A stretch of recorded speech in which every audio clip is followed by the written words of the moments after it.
Welcome to the Business Blast podcast. I'm your host, Tyler Wagner. This episode is brought to you by Authors Unite. Authors Unite provides you with all the resources you need to become a successful author. You can learn more about Authors Unite and join the free community at authorsunite.com. Now, let's jump into the episode.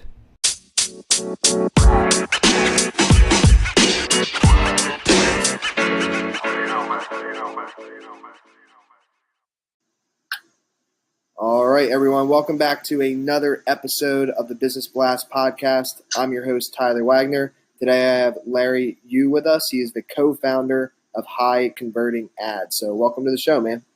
Thanks, Tyler. Of course. Thanks for hopping on. We appreciate it. We'll dive into the first question. The first one I have for you is, what is the best story from your life that has an underlying valuable message? Okay, awesome. So a specific story doesn't necessarily come to mind, but it's more like a reflection on like a year-long experience. That's what does. I definitely think it's worth sharing because I learned a solid lesson from it. So it was like around like freshman year of college when my brother and I were pretty much got sucked into a year of burning a lot of friends, undermining a lot of credibility, and like wasting a lot of time. To make a long story short, towards the end of freshman year, me and my twin brother, by the way, we pretty much committed in our minds that we were going to be entrepreneurs. And we essentially decided to like just give the deuces to school, and we took a year off. We took our sophomore year off to explore business opportunities. And even though we had several decent ideas on our plate, we somehow fell into a network marketing opportunity. Let's see where this goes. So like, first of all, I want to be clear that most of the people in that organization, they were really good, like kind people, and they shared a lot of great training, like, you know, Jim Rohn training, Tony Robbins training. And for that, I'm very grateful. But in so many other ways, it was the blind leading the blind. And the leaders in the company, they were edified and positioned to be like these all-wise, all-knowing individuals. And to be fair, many of them were very capable, but also a lot of the things they said and did and recommended, it just always seemed a little off. But because of groupthink, people, they just accepted and passed along beliefs and, you know, quote unquote, best practices like they were gospel. Things, for example, like dial for dollars, or network marketing is the only business that you can start with just a few $100s. Not true. Or like to prospect for new members, you should go out and cold approach people on the street. And so like things like this, the list goes on. And like all of these things were shared based on what had worked in the past, and on the premise of pretty much, if it worked in the past, then therefore it will work in the future. But that's not true, right? The world is changing. We need to evolve with it. And like, say, for example, cold calling, it might have worked in the past and it might still work, but doesn't necessarily mean it's the best way to go about things, you know, now that we have technology advances, et cetera. In fact, I'd say cold calling is pretty inefficient in most situations. But then yet I would be there sitting in a room because like everybody was doing it, cold calling my list of friends, right? And so there were many other instances during this year-long experience in which I pretty much followed advice more or less blindly. And it was a waste of time, burned a lot of relationships. But there was a lesson there. And it's pretty much that you have to critical think for yourself, right? You really do. Especially when things are presented to you in a dogmatic way. That's what I found. Like dogma or any black and white thinking, it's almost always a signal to it's time to think about that topic more thoroughly yourself and come to your own like intelligent conclusions. Yes, man. Thank you for sharing that. That was, that was a lot of lessons in there. I appreciate it. Yes, but and the next one I have for you, man, is what is the most valuable piece of information we should know that's within your expertise or industry? Okay, awesome. So my brother and I, our background for the last couple of years has been in paid advertising, among other things, but primarily Facebook paid advertising. And our biggest tip for that is to approach Facebook advertising in a numbers-based, systematic way. One of the biggest mistakes we notice our clients making, and we've definitely made ourselves in the past, is focusing in on like one particular element of the campaign, whether that be like CTR or CPC or audience targeting or some bidding strategy or whatever. Like we focus in on that too much.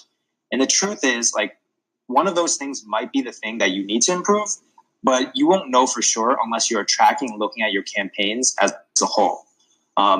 With every campaign, there is, the traffic component and the conversion component. And if you don't look at it in a holistic fashion, you can't really identify what's causing the weak links. And therefore, you might be fixing the wrong problem. Many times than not, like we find our clients don't actually have a traffic problem or targeting problem. They actually have a conversion problem. And so to leave your audience with something like, what do you need to do? All right, you need to plan out things holistically. So the steps for that is like, 1, you map out all the steps of your funnel on a spreadsheet. 2, you set goal benchmark metrics and conversion rates for each step of the funnel. 3, you run traffic and track data every day or week, and the numbers will tell you exactly where the weak links are. And in our opinion, this is the only way to advertise scientifically. Love it. And what is your best piece of overall business advice? So not necessarily industry specific. Yeah, I actually answered this in another interview once, so I'll stick with that answer. Since it's a loaded question, I'd say the best advice would be to be extremely conscious of the influence that you let into your life. You really are the average of the 5 closest people to you, or whatever number of people closest to you. And so I think it's like really being mindful of like who is around you, but also like what type of media you consume, like books you read, TV shows you watch, etc. And if you could give your younger self one piece of advice, what would that be? Have more patience with the projects that we pursued, and avoid shiny object syndrome like a plague. And kind of going a little bit a different path, but in your opinion, what is the key to happiness? To start, I think the key to happiness is to first realize that there is no one key. And I alluded to this before, but I think whenever there's black and white thinking, that's like pretty much the path to being unhappy. I think happiness is like a dynamic equilibrium, and therefore, there is just never one key. But if I was to sum it up into something to take away, I'd say progress towards goal is a major key. Yes, I love that answer. And what is the best book that you've read, and what was the number one thing you learned from that? Very tough question. But I'd say Power of Now is one of the books that stands out. The number one thing I learned from that is the importance of presence. And with that, all the various techniques for finding presence. I think meditation, like daily meditation, has been an incredible tool in helping me like master my emotions and overcome challenges in life. And what is your favorite quote and why?